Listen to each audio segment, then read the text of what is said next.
Conor Cleary will stay there. Like we were having Shamer just talking before you come on air there about McInerney going back. Like obviously McInerney was an all-star cornerback in 13. So, he that's 11 years ago. So has he the gas to go in that area without protection as regards if Conor is further out the field? I don't know. But it might be these are two big physical guys as regards obviously Chin being, he's so strong. And McDonald is such a, he's so big and or athletic, but just he's like a ballerina. He's dancing around the pitch as regards, really good in the tackle and the contact, and then has been, I suppose, trained over the 5 or 6 years with Davy to be playing inside against 2-3 defenders. Now, if it's a 1-on-1 or a 2-on-1 situation, he's exceptional. So I'd be just fascinated who the second guy is. If it's McInerney, that's interesting, but it does give you a lot more athleticism out the field for Clare if Lean or Hogan go outside to play further. Just on the Liam Ryan loss, I just saw it reported again this morning. Hamstring, like we were delighted obviously last weekend when he wasn't playing because I think he's a really good defender. He was brilliant today in Kilkenny against Kilkenny in Nolan Park. He can play anywhere. He can play. He'd be another. He could be playing fullback. He could play out the field, but he's a top class inter-county hurler. And with him gone, I think it puts a little bit of pressure on the Wexford half back line. And that's no respect to Simon Donoghue, who's an admirable replacement, but he's not in the Liam Ryan category. Just on that, Willie, as well, what Liam Ryan brings is he brings the thunder. Like, he missed the whole of the league. He was back for the Galway game, and like there's no way he was 100% for the Galway game, but he was 100% in the mind, and he was driving the whole thing physically. He was just being ignorant. He was setting a tone, and that's kind of what he does. And they're starting without him, so they're going deep into the bench then when somebody else has to come in, and it's just it is a big loss. It's the sort of loss that you would potentially think if this is on a knife edge, that's the sort of player that they just cannot afford to be without, and it potentially could tip the scales in Clare's favour. Yeah, no, and even as Shane mentioned earlier, like when we missed the penalty in the first 5 minutes, we missed it. I know, but it wasn't reported. The match wasn't on TV, the McDonagh match or our preliminary quarter-final. But we had we hit, I think, 3 points in the first 10 minutes. We missed 1-3.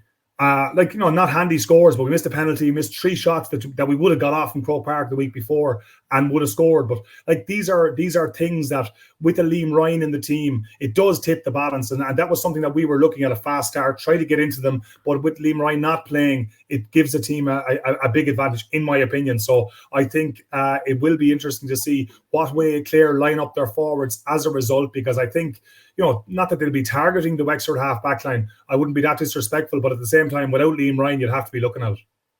Okay, well, interesting comment here from Adrian McGrath, who's a Clare man. Anyone talking about McInerney going into the full back line, and that was me who suggested it, is full of it. If Chin plays in full forward, Conor Lean will be on him. Otherwise, McInerney or Conlon will mark him out the field. But, Michael, that would be too much to ask of a young player maybe playing his 3rd, 4th championship game. It'd be a fair bit to ask. It would be very Cian Nolan on Aaron Gillane-esque, would it not? I would probably go with the more experienced of the two cornerbacks in Hogan, even though Hogan's a very combative type of player. But listen, anybody in the country is going to be physically overawed by Chin if it's that sort of a game. But I'd be fancying Hogan more if that was the duel. Would they? Yeah, see, Cleary's coming off a Munster final where he probably didn't have his best game as well. So I'd probably putting Hogan in beside him if it was up to me. But just because maybe Conor Lean's inexperienced, I wouldn't be asking him to do too much. I see a question coming up there about a potential calf injury to Lee Chin. I know he came off before the hour mark against your lads the last day, and he had a bit of ice on it. But Keith Rossiter was very keen to downplay it fairly quickly after, and just said it was it's like anything. He actually got a bang, that it wasn't a pull or anything like that. That he got a bang. So like, if it wasn't a tear or a pull, he'll definitely be playing. If it was a bang will heal in a few days. No, and just on Lee, I had a good chat with him afterwards. I trained the Harriers for 1 year down there, so I got to know Lee.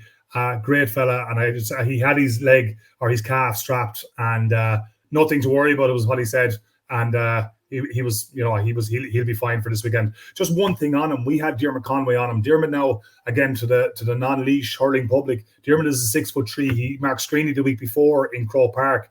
Really fast, really quick. It was his first year back this year, but like, he had the power to go with him, or as much power as we had, but still Chin was just so good when the ball was coming in. Yes, there was good ball coming in, but he was snapping it every way. His hurling is deceptively good. He's just so good at collecting the ball, and his strike is just so clean. So again, I think, look, if that's what Clare feel, they have to go with a Lean who doesn't have the physical power to go with him. Look, that might be a mistake. Lean could hurl all around him next weekend, including Lee Chin, but it's something that I just think you have to match as much power as you have with Lee Chin because he's so good.